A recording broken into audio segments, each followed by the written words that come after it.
ගාවක් අසල පිහිටි කුඩා ගමක හදවතේ බලාපොරොත්තු පිරුණු දිලිඳු වුණත් කරුණාවන්ත පිරිමි ළමයෙක් ඉතා සරල ජීවිතයක් ගත කළා.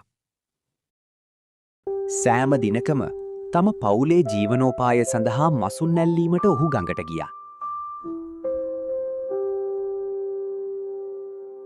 එක් දිනකදී හිරුවෙලියට දිලිසෙන සුළු කුඩා රන්වන් පැහැති මාළුවෙකු ඔහුගේ බිලී කොක්කේ පැටලුණා.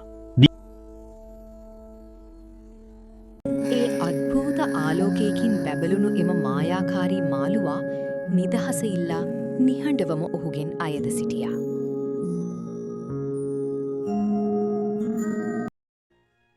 මාළුවා කෙරෙහි ඇති වූ අනුකම්පාව නිසාම එම පිරිමි ළමයා මාළුවාව නැවතත් ගඟට මුදා හැරීමට තීරණය කළා. එදා රාත්‍රියේ පිරිමි ළමයාගේ කුඩා නිවසේ කිසියම් අද්භූත මායාකාරී දෙයක් සිදුවන්නට පටන් ගත්තා. ඒ මායාකාරී මාළුවා පිරිමි ළමයා දැක් වූ කරුණාවට කෘතගුණ සැලකීමක් ලෙස මේ සියලු සම්පත් ලබා දී තිබුණා.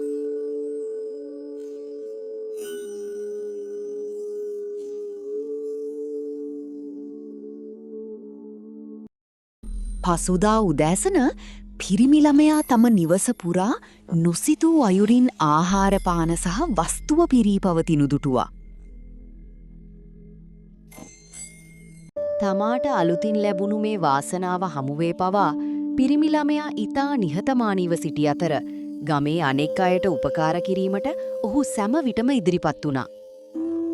ඒ දින සිට සැබෑ මායාව ඇත්තේ යහපත් හදවතක් තුල බව පිරිමි ළමයාගේ කරුණාවන්තකම මුළු ගමටම මතක් කර දුන්නා.